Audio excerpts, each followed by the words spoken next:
Welcome to Annapolis Mosaics. Our program spotlights people in our community who are involved in activities designed to promote good human relations. I am Michael Keller, the chair of the Annapolis Human Relations Commission and your host. The commission is a city board that seeks to promote equal opportunity and to eliminate discrimination. My guest today is Irving Gaither, who is a member of the board of directors of the Anne Arundel County Historical Society. Irving, welcome to Annapolis Mosaics. Thank you, Michael. Well, let's start by talking about the mission of the Historical Society. Well, what's it all about? The Historical Society was founded in 1962 by 9 members of the community to preserve and promote the county's historical resources. So first, they had met in the B&A Power Station in Severna Park, which is now called Jones's Station, and the organization has grown and then has reduced in size as things have changed in the county. I think one of the things that has changed more recently is that the Historical Society recognized that it needed to become more diverse because the county was becoming more diverse. Okay, all right. Some people, folks watching our show today, will look at your title on the screen and say, there's an error. There is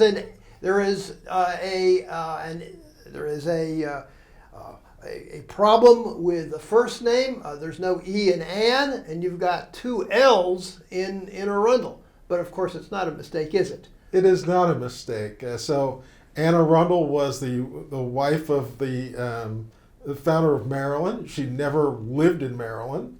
So her original name was ANN and then ARRUNDELL. So that is her original name and her original title, Anne of Arundel. Mm-hmm. So it was a very nice name for the county. History has really not recorded why we've decided to change it on our side of the pond, but we did. Okay. Well, in the year 1650, the Maryland colony named its 3rd county after the wife of Lord Baltimore. That was, of course, Lady Anne of Arundel. What can you tell us about Lady Anne?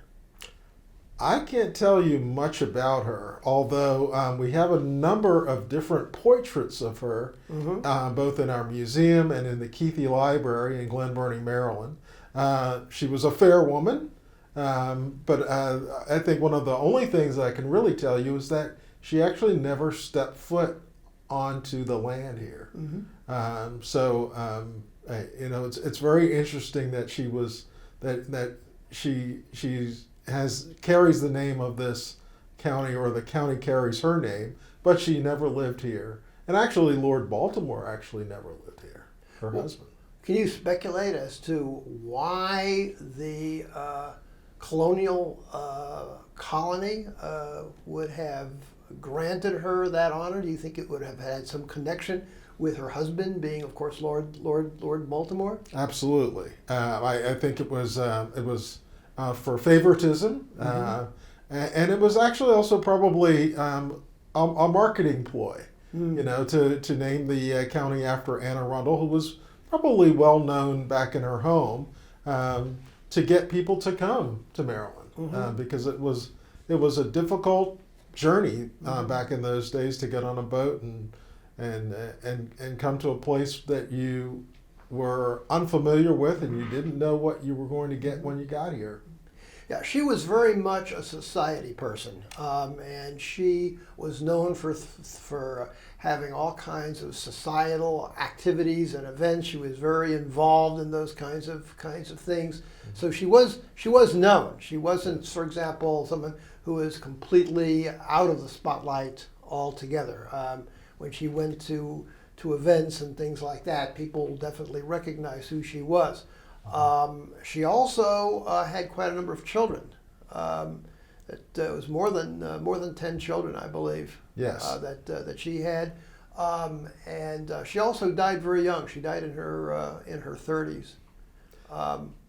I believe that the name of the county was granted to her, I think, after her death, but I don't know if that's true or not. I believe it was. Obviously, she did have a number of children, and some of those children definitely made their way to Maryland. But again, I think when you name the county after her, people maybe expected a more gentrified place, you know, a more gentle place to live, and so it was probably a very good marketing ploy for the people who were trying to create a colony here, you know, in Maryland. Yeah. Well, let's turn to the Historical Society. It has a large collection of books and artifacts and documents and photographs that it maintains. Could you tell our viewers a little bit about what the Historical Society actually has in terms of resources? All right. So we actually have 3 buildings. So we talked about the B&A power station at Jones Station. That is now our Browse and Buy building. So we have a little shops set up in there, and we have some different pop-up shops that often, that's what we call them these days. People will go in and sort of open up their collections for people to buy. We have the Benson Hammond House, which is on the BWI Thurgood Marshall property. That is the museum for the Anne Arundel County Historical Society. And so there's a good amount of a collection there to tell of the life on a farm in northern Anne Arundel County.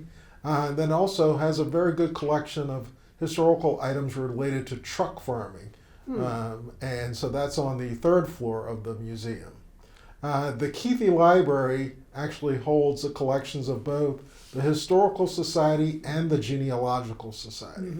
And I think what's really important for people to understand is that Maryland was, right along with Massachusetts and Virginia, the first place where Europeans were living in what we now call the United States. And so our history for the entire nation starts in Maryland and Virginia and Massachusetts. So our collection is wide ranging when it comes to historical items, genealogical items, photographs, certainly from Anne Arundel County, important things that happen in Anne Arundel County and in Glen Burnie, in the Glen Burnie area. And then we have people who have been members of the society who have papers of their family that they will donate as well. There are also deeds, maps, and different things like that that have a historical bent, so that you can take a look at those things and determine where your family lived on different pieces of property in the county. What do you find is of greatest interest to members of the general public? I find the general public to have a wide range of interest. So what I would tell people to do is to come to the library.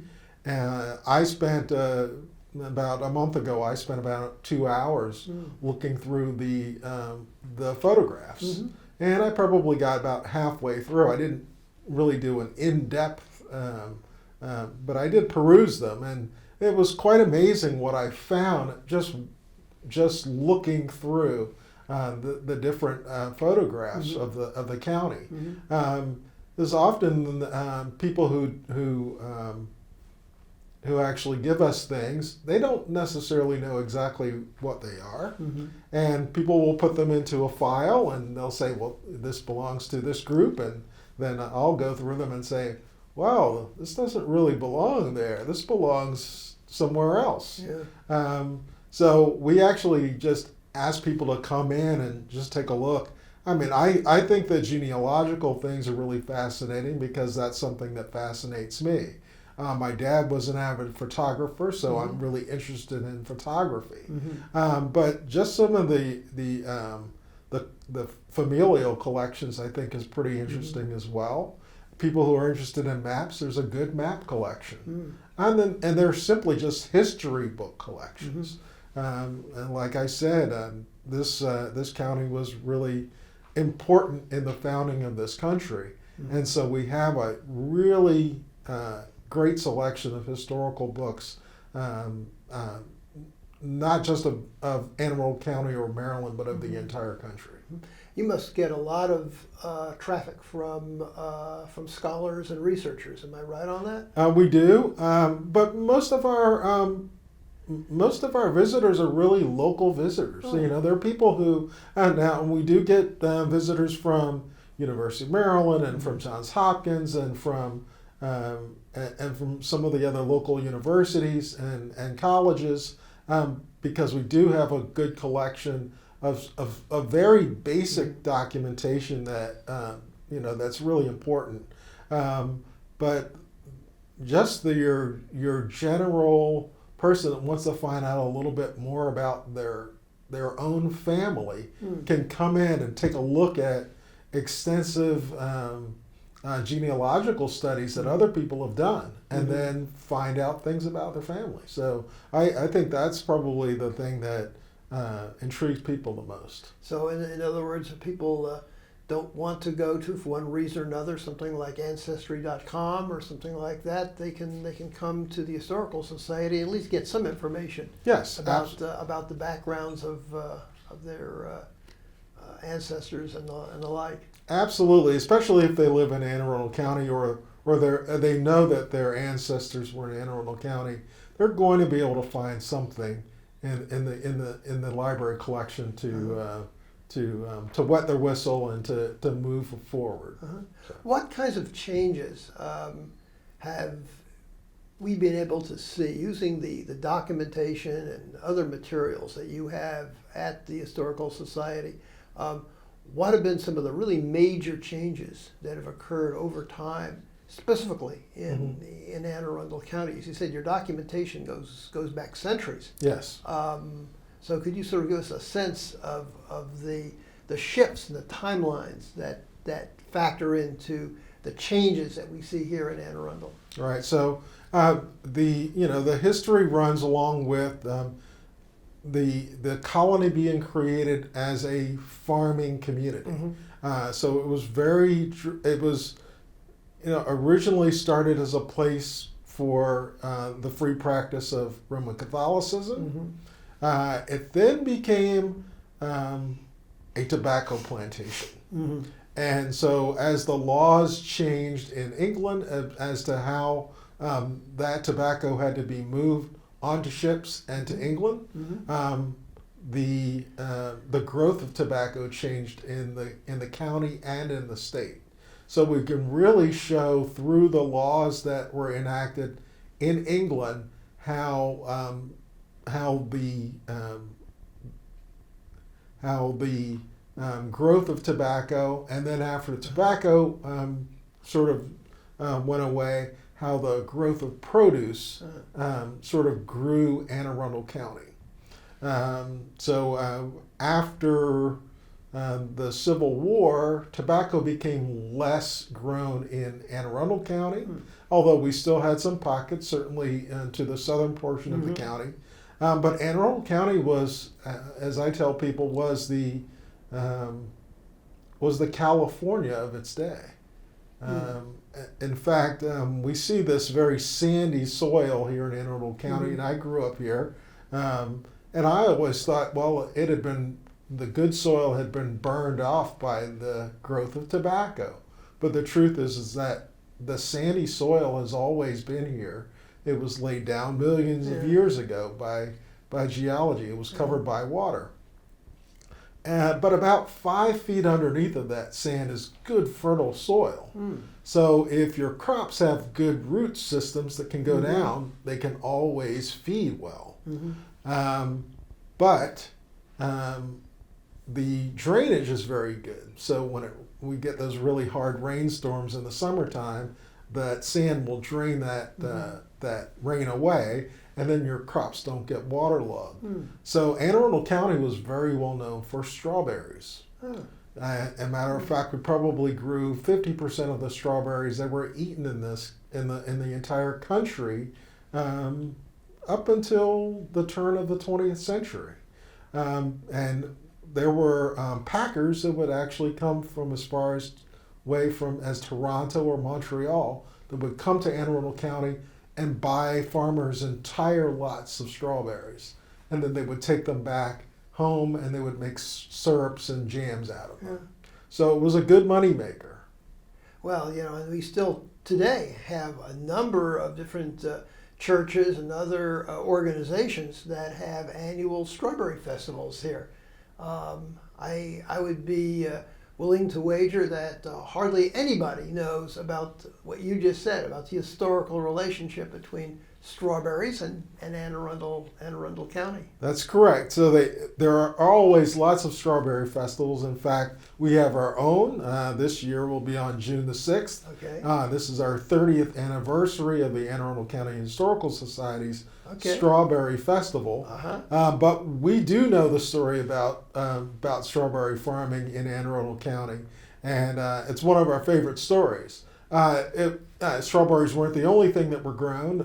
Muskmelons, tomatoes, corn, and we fed Baltimore City. Matter of fact, much of that produce went by either boat or by wagon into Baltimore and was sold to feed the city of Baltimore. So we're very proud of that fact. Well, it's interesting because, of course, Anne Arundel's no longer, as much of the country is no longer an agrarian society, but nonetheless, Anne Arundel still feeds, quote unquote, Baltimore City, Baltimore County, in the sense of it's a suburban component of the greater Baltimore area, and you've got residents in Anne Arundel County who will work in Baltimore and the like.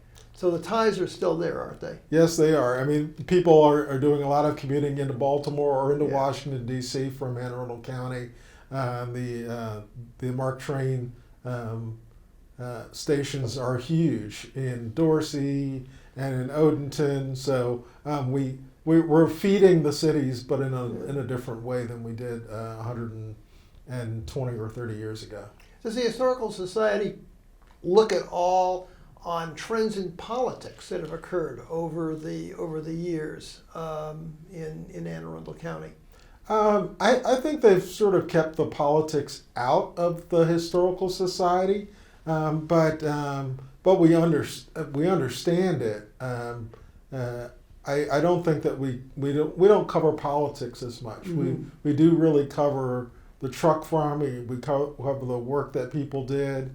We're just beginning to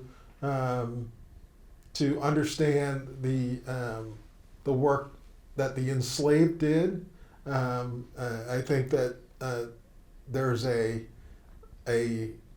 history that there were no enslaved in Anne Arundel County, but we've found that that's absolutely not true. And so we are trying to incorporate that story, because it's a very important story, into the Historical Society. And when we have populations of immigrants here that have been here for 70 or 80 years, and we're trying to incorporate their stories into the Historical Society as well. Could you give us more detail about, first of all, the history as it involves enslaved people here in the county? All right. So, like I said, it was a tobacco farming. That was really important, and tobacco plantations needed workers from February or March all the way through September and October. The land was free. We can't imagine that today, but there was a time when if you were a free male from England and you could pay for a surveyor, and that surveyor would mark out a piece of land for you, and then you went down to Annapolis, or you came down to Annapolis, and you put your deed in, and effectively, if you were in good graces with the governor, he would deed you that property. So property was effectively free back in the early 1700s. Seeds were not cheap, but you didn't have any choice. But indentured servants were expensive. And so they expected a certain living. They expected after 7 years they got their freedom, and usually they got a little piece of property and sometimes a stipend as well. And then they would go off and create their own farms. In 1661, Maryland had decided that if you were of color, that you were enslaved. So it equated a person of color as being a person who was enslaved. And slavery was really created because it was cheap, and it ensured that the tobacco plantations had more profit. Laws changed. It used to be that the ship's captains were responsible for transportation of tobacco onto their ships.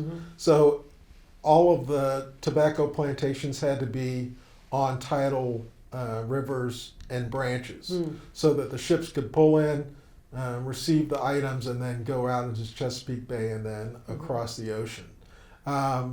England changed that law. They said the ship's captains were no longer responsible for transportation of tobacco. And they created places. One of the things that, some of the tobacco plantations would cheapen things a little bit. Sometimes the tobacco would be a little dry, or they would not put as much weight into the hogshead that they were supposed to. I think they were supposed to have 8,000 pounds of tobacco in it. Maybe they have 7,500 pounds. So they actually created locations where the tobacco could be inspected and could be weighed. So Elk Ridge Landing, Maryland, was a tobacco export location. Annapolis was, and there was another location called Guilford. I don't know exactly where that is, but it's here in the county somewhere.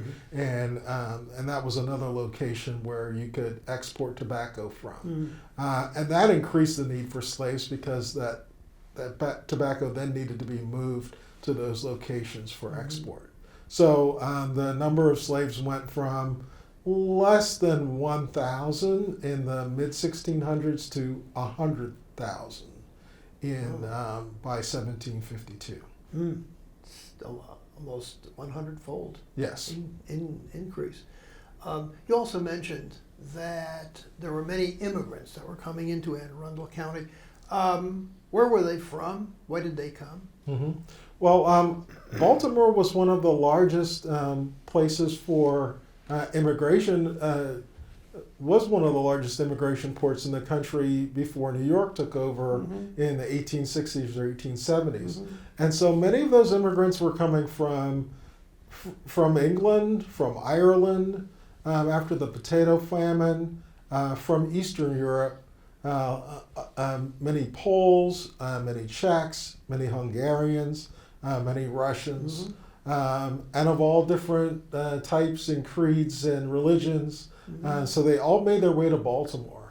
And I think that's why I grew up right outside of Baltimore. Baltimore to me was a real mosaic of people. And I think that was really because of how the immigration came to Baltimore. And then it changed as well. Many of the people that worked on the truck farms were actually Polish and Hungarian workers who came to Baltimore, didn't speak any English, didn't have any, or had very few skills, and but they did know how to work in farms. And farmers would actually go into Baltimore, put them on wagons, and bring them out to Anne Arundel County to work the fields. And some of those families were very fortunate that those jobs were there. Does the Historical Society make use of volunteers? And if so, in what ways? Yes, we do. We actually have volunteers that run both our library and our museum. The museum at the Benson Hammond House is open for 2 Saturdays per month from 11 to 3 o'clock. So we have volunteer docents who actually give tours, and they're dressed in period costumes. The first 2 floors of the museum sort of give a flavor of the way that people lived at that time. The 3rd floor actually has a collection of truck farming things. One of the big collections that the museum has is of pickers' checks. So pickers' checks are a little coin that was given to each of the workers on the farm when they got to the end of the row and they had 5 bushels of beans, then they would get a coin that had a 5 on it. And at the end of the year, they would turn all of those coins in and they would receive money for it. How does the Historical Society derive its funds? I mean, you've got a tremendous amount of resources that you're sharing with the population in our county, but obviously this requires some money. Yes, it does. You mentioned the strawberry event that you hold each year in June. Is there other ways in which you raise money? We do. We have the Strawberry Festival is our biggest event, but we have a book sale at the Keithley Library in both the spring and the fall. We do have flea markets both in spring and the fall at the Benson Hammond House. We actually have our membership that we collect from. And then we also have a number of grants from the state as well and the county. Okay. So we're always looking for more funds. We're always looking for more members because we want people to share their stories in the county. Well, with that in mind, I'm sure that many of our viewers are going to want to have more information about the Anne Arundel Historical Society. How can they get in touch with you? You've got a website, I know that. Absolutely. What's the know the URL for the website? It is www.aachs.org. And do you have a phone number that they can contact you at? We do not, but we do ask people to reach out to the website. Okay. And there's lots of information on there, so it'll give them the exact dates of all of the different festivals that we have, the different events that we have at both the Benson Hammond House and Keithley Library. So we really do ask people to take a look at the website. Thank you for viewing our program today, and please join us again on Annapolis Mosaics. If you would like to have more information about the Annapolis Human Relations Commission, please jot down the information on your screen. You can reach us at 410-263-7998 or by email at hrcommission@annapolis.gov, or check out our page at the City of Annapolis website. Go to www.annapolis.gov, click on City Government, then Boards and Commissions, and scroll down to the Human Relations Commission page. And always remember the words of Dr. Martin Luther King Jr., who said, "We have flown the air like birds and swum the seas like fishes, but have yet to learn the simple act of walking the earth as brothers and sisters."